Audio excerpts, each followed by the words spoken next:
Hi guys, I hope all of you are doing great and your preparations are going good as well. Though you all are aware, I think most of our audience is already aware as you already have read the topic. This topic is basically about SAT. What is SAT, right? I assume and I know that most of my audience they already know about this since they're already preparing for it.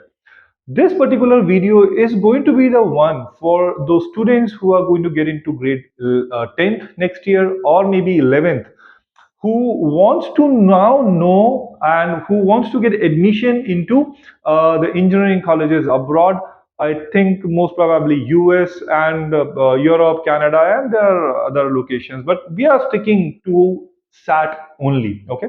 I'm not going to go a little far beyond that. I'll stick to the topic so that at least I'll make this topic a good one and an understandable one for the one who are new to this. Okay. So in this video, we are going to talk about what? We are going to talk about what SAT is. What is the history of SAT? What are the examination? What is the examination pattern for SAT? What is the fee for SAT? How do you get into the scholarship? What colleges accept SAT score? So let's start our video with the very first topic, which is the SAT history. SAT history goes to the early 1900s. Okay, when in early 1900 it was not known as a SAT as we know it today. Early 1900 it was known as Army Alpha Test, which was initiated because of the army recruits in US. Okay, so earlier it was not used as a test which can get you admission in US colleges. This all started in the year 1926 when the official SAT name was given to the scholastic aptitude test, which we know today. And roughly around 1933, Harvard University first used SAT for offering or for awarding the scholarships to the foreign students for the to the foreign nationals or the student who come to US. They award scholarship on the basis of the SAT score. Roughly around 1943, it was officially taken, SAT was officially taken as a test which will give admission to the in the US universities, both US student and the foreign nationals. So this basically is a small history about SAT. A new update which we are having as of today is till now we were having SAT general test. We all know about that. If you do not know, I'm going to talk about this. We are having SAT general as of now. Previously, we were having another examination, which is SAT subject test. Many of you might not be knowing about it if you are new to SAT. But now you don't have to think twice. Now you just have to think about one, which is SAT, and now it's revised. Today we are shooting this video in October 2022. From now onward, all the students who will be writing in 2023 onward, they will be writing the digital SAT. Okay, so I'm going to talk about the digital SAT in this video, and I'll make it a point that you should know what SAT today is.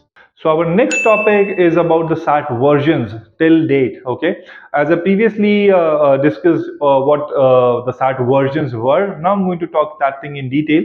So see what happened previously. Okay, do not consider it for now. Previously, we were having two type of SAT. One is called SAT General, and the other one is known as SAT Subject Test. Now, this video is targeted for basically for the Indian students. So, from their perspective, I'll just share my thoughts and I'll just try to explain it to you. So, SAT General basically is a test which is conducted in two subjects, which are basically math and English. Okay, this is SAT General. Second test, which is SAT Subject Test. Now, SAT Subject Test was previously conducted, and it was conducted because to test your ability in a specified subject, basically like physics, chemistry, mathematics. So anybody from India or any NRI, a student who aspire to get into any US university, let's say for engineering, if they wanted to get admission into any of the Ivy League college, there earlier they were supposed to write SAT subject test, not SAT general test. Okay, because SAT subject test would tell you how proficient you are in your physics, chemistry, or mathematics, and SAT subject test was of 2200, and SAT general today is of 1600. Okay, so I'm talking about two different papers altogether. First, SAT General. Second, SAT Subject. SAT General maximum marks is of 1600, which exists even today, and and Part 2, which is SAT Subject Test, which was of 2200, which is discarded in the year 2020. So we don't have SAT Subject Test anymore in existence. So forget about that. It's just for your clarity. Now, anybody who wish to go to US or take admission, doesn't matter in which specialization, it can be anything. You just have to write SAT. But what happened in 2021? Again, SAT got revised. Now we have a electronic version. And just before moving forward, let me just tell you, uh, earlier SAT, it was based on a pen and paper model. Okay, so it was not a digital SAT. In 2021, College Board is an organization which conducts SAT worldwide. Okay, so SAT is conducted by College Board. In 2021, the news came a little earlier that there will be a digital SAT, but we got a formal update that now from 2023 onward, all the students who would be writing SAT, they will be writing digital SAT. Now, what's the difference between the digital SAT? Of course, as the name suggests, it's going to be in an online mode. Apart from that, there are few differences in the structure of the SAT itself. Now let's talk about the SAT structure, not in very detail, but I'll give you an overview. I'll try to give you an overview I think in the least amount of time possible. So earlier we talked about SAT General. Now we will compare SAT General with the digital SAT. What are the differences? I'll try to make a presentation on your screen for this. So now what's happening in SAT General? I told you we were having English and mathematics. English is was having language and writing, two sections, and in mathematics you also used to have two sections, which is calculator and non-calculator. So two subjects got divided into four different streams. English got divided is divided into reading, writing, and language, and mathematics got divided into calculator and non-calculator section. Now the entire paper is of 3 hours. Okay, so this is the SAT till today, 2022. For 2023 digital SAT. Now let me tell you what's the difference in digital SAT. The first and the foremost, the quite evident feature in digital SAT is that it's going to be of 2 hours instead of 3 hours. Okay, so it's going to be of 120 minutes maximum. English is going to be the same. In English, you are going to have two sections: language and writing and reading. Okay, these are language and writing, first section, and reading is a second section. Now, mathematics is the one which is I would say that it's a good proposition for most of the students. That now there is no difference between a calculator or a non-calculator section. Math is itself a paper now. Okay, there is no separate two sections available. There will be only one section which is called mathematics. That's it. And in this mathematics, you are allowed to use the calculator throughout. Okay, early you were having a calculator section different and non-calculator section different. This time you are having in a digital SAT, you are having a calculator allowed for the entire number of paper. Okay, I hope this is clear. Now we will move on to the point number 3. So the third section is about why SAT. I have to ask you a question, and most of you can possibly give me an answer in the comment section below. That why are you planning to write SAT? We visit a couple of countries. We talk to most of the NRI students and parents there. They all have their different set of objectives. Even when I talk about India, there are a good amount of students who goes to US universities by writing SAT, but their objective of writing SAT is altogether different. So I need to know, because I think it will be interesting that what you will be focusing on, so that maybe we can answer those and we can try to make a video on that also. But what's your objective, ultimate objective? Because why I'm asking you this thing, couple of time when students meet us, they say we just wanted to go to any US university. The point is not to get into a good university. The point is to go to US basically by writing SAT. So in this approach, your altogether preparation, everything else lie in between from your preparation to go to the college is going to be the different altogether. But when you say that, okay, I'm writing SAT because I wanted to land into a good institution in a good college, probably in a set of Ivy League colleges, altogether the approach from starting SAT till college admission, it's different comparing to the previous one. So I'm interested to know what's your area of interest. Why are you writing SAT? Please comment in the section below. Meanwhile, let me explain to you why will you write SAT. Anybody who There are basically two prime objectives in my. If I have to discuss this with you, I will say only two objectives. First is to take admission. First and the foremost, I would say I would rank it. First is the scholarship. Those students who are very well, who are very well in terms of academics, who wish to get the highest education in the world, who wish to get into a state of art facility, who wish to go beyond their current thinking. That, oh, for example, if you're in India, the maximum or the best institute that you can possibly get in, let's say for engineering, is basically IITs. But when we compare IITs in the top 100 institutions for engineering in the world, it will not be in the top 10 or maybe 15 or 20. Maybe it's somewhere around 60 or 70. Okay, so those students who who aspire high, who wish to get into the best of the universities, they only will try for SAT, because SAT will give you international exposure. I'm not saying anyway that the IITs are not good, or the JEE preparation is not good. I'm not saying that at all. I'm talking about the different perspectives. There's a student who is as meritorious as you, but that student is particularly interested in going to IIT because that's his dream. Your dream is to even go a level above, and you are planning for the Ivy League. In this point in time, what will you need the most? In most of the cases, you will need scholarship, you will need a financial assistance. If not all of you, then I would say 50% or 10% or even 5%. Even those students who would require 5% of the scholarship, this information is really very important for you. So I'm not saying that all of you will be requiring information on scholarship, but I'm saying it is one of the very important factor that without writing SAT, without getting a good score in SAT, you cannot consider yourself getting a scholarship or any financial assistance in any of the colleges in US. So this is one of the first objective of writing SAT.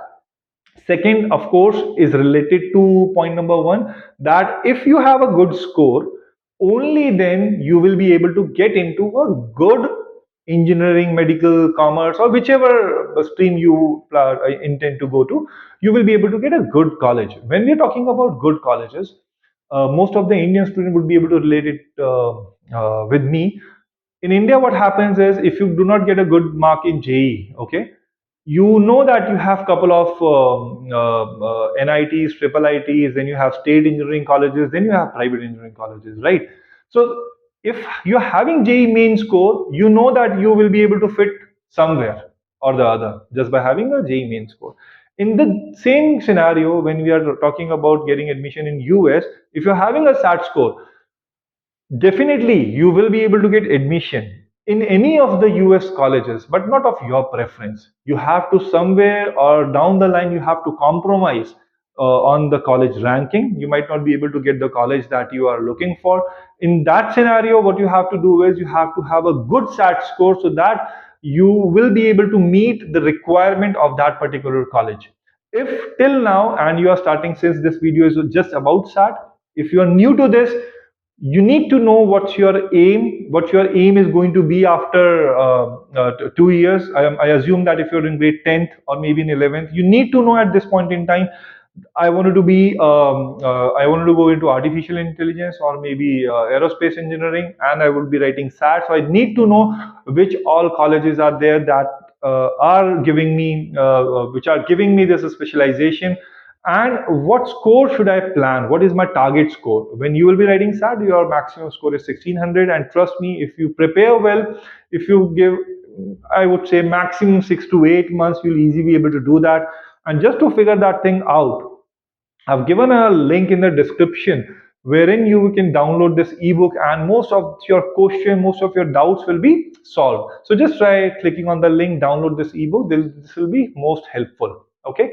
So these are the two objectives. The first objective is to get the scholarship, and second objective is to get the admission in a good US college, Ivy League college, or a college of your importance, okay, which completely relates to your specialization that you are interested in. Because at the end of the day, if your target is just to get into US in any of the US colleges, trust me that you will be able to give it. You'll be able to get it. You just have to pay. You just have to shell a good amount of money. You'll be able to go there having written SAT. So for those students who are not planning or aiming very high, it's not a difficult thing for you. You just have to shell out money, and you'll be able to get admission. But if you're trying to get admission in a best, good, or desired university, you have to work hard. You have to get at least, I would say, not less than 1300 out of 1600. Those who are planning for scholarship or for financial assistance throughout, Fulbright scholars, in that case you need to have minimum of 1450 plus out of 1600, which is not difficult, and it is not comparable at all with the Indian education system if you're thinking it from a JE perspective. Okay, so do not relate that. This is altogether a different thing. Okay, so I'll end this topic now. I'll come to the fourth point now. So our point four is about the SAT attempts. SAT attempts are basically number of times you can appear for a SAT test in a year. So in a year, you have roughly around 4 to 5 attempts in an entire year, which is spread across. I'll try to share a screenshot with you on the screen. Now you can write all of these SAT papers. College board, they themselves recommend student writing a SAT at least twice. I'll let you know the reason why. Okay. Students who are in grade 11th, they can also write a SAT, and they will be eligible later on. They can present their SAT score. The SAT score, they are valid for 2 years. Of course, all the students who are in grade 12th and planning to take admission into the fall semester, they can obviously be writing SAT, but they have to attempt all the papers before October. They'll be eligible. Now, one interesting thing over here is you have whenever when you are writing SAT, you can, because since let's assume that in grade 11th you have written all the 5 attempts, in grade 12th you have again written 5 attempts. Now, which score to present to which university, and which and how the university is going to ascertain that which is your best score. So over here you have this flexibility of two things. First is you can present your best score out of all the 10 attempts. Okay. So in whichever attempt you have the best score, you can present that. This is scenario one. This is doable. The second thing, which is called a super score. Super score means what? If in your attempt second, you've got a highest marks in English, and in your attempt, let's say eighth, ninth, or the last attempt, you've got a perfect score in mathematics, you can club these two also. So this is called a super score, so where you are presenting best of your score from best of your attempts. So you are clubbing two attempts but different subjects pinned together. Okay, so this is the beauty of clubbing SAT score, and this is how you can get you can present maximum marks to your selected university, then you can put it forward. So this is all about point four. I'm just trying to keep it short. I do not want to extend too much of time. If you have any doubt, please do comment below. I'll move to the point number five now. Now, point number five is all about the colleges accepting SAT. Now, this is a broad topic, a very big topic that I would not be able to do justice to this topic. I think this topic itself needs a separate video, but I'll try to figure things out for you. Roughly, if I talk about the numbers, then you have around roughly 6,000 universities in US itself, out of which 4,000 universities are there which will award you a degree. That means you have access to at least 4,000 colleges in US, both government and private. Now, out of these universities over there, you have to ascertain, if you're planning for the scholarship, you have to figure out which college is giving what that you need and what are the application dates. Okay, so you have an access of 4,000 colleges in US. If you are aspiring high, then of course this number is lower. But if your intention is just to get admission into any of the US colleges, if you don't mind paying a high fee, then you are settled there, you'll be able to get any college easily. So this is about, and just for your convenience, just to make it worthwhile for you to see this video, I've given a link again in the description, which if you will click, will give you a list of all the colleges based on the specialization, and based on your area of interest, you'll be able to figure out which colleges are there based on their US news ranking. You'll be able to figure it out. So just go there and check it out. I'll move to the next point quickly. So point number 6 about SAT video is all about the fee, which I think is one of the most important factor. It's not about the college fee that you end up paying when you are there in US. It's about the SAT registration or the examination fee we are going to talk about in this point number 6. Writing SAT is expensive. So if you have to write just SAT, the registration fee is roughly around $107. You can pay it through debit card, credit card, PayPal, and they accept drafts also. These are the mode, and you have, for this registration, you have to make an account on collegeboard.org. The link is here. Over here, when you click, you will be able to go to the college board, just create your full profile there. With the help of this account, you will be able to select your SAT center, because SAT is conducted worldwide. So and make sure that you do not make any mistake while making this account, because this is going to be with you till the end of your admission. Okay, so do not make any mistake there. If you have any doubt, post that in the comment section. We'll try to answer that. Now, these are the basic cost. Registration fee is a basic cost. Apart from that, there are several add-ons. Add-ons like if you have to select a center, you have to pay an additional fee. If you are changing the center, you have to pay an additional fee. If you're pushing your score, because score will take its own time. If you need a rush report, you need to pay extra. If you want to cancel the examination, you have to pay a cancellation fee of roughly around $35 or somewhat. So in the extension of this video, I'll try to figure out each and everything for you. But we'll come back to this in point number 7. Okay, so till now we discussed about the SAT registration fee. Now we have a list of add-ons, as we discussed earlier. What additional fee components are there when you are registering for the SAT? Let me name it for you. This is 1, 2, 3, and 4. Coming down to the first component, which says the SAT test center fee, which means once you pay that $109, that means you are registered for the SAT test, but you also have to pay an additional of $24 for selecting your centers later on. Okay, because without getting into the center, you won't be able to give the SAT. So this is an additional of $24. If in case at a later point in time, coming to point 2, if you wish to change your SAT test center to another city or to another location, depending on the circumstances at that point in time, you have to consider paying approximately $25 for changing the test center. Okay, from center A to B. If you would like to do it later in time, then you have to pay additional $25 to College Board to change your center. Then coming to point number 3, which is cancelling the registration altogether.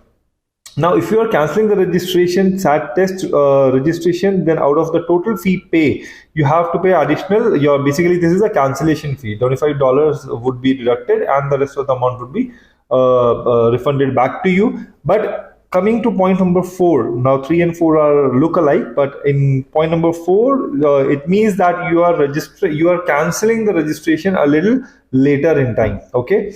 So if you cancel your registration later in time, then you have to pay approximately, or you will get a deduction of almost $35 from your total fee paid.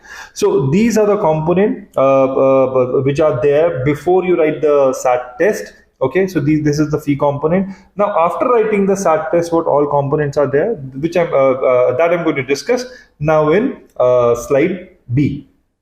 Now, this means what? This fee you have to incur once you are done with the SAT paper, and this fee is completely related to the scores. Okay, the score that you're likely to get. Now, come to the point 1. This is the additional score report. Additional score report means what? First of all, read the details.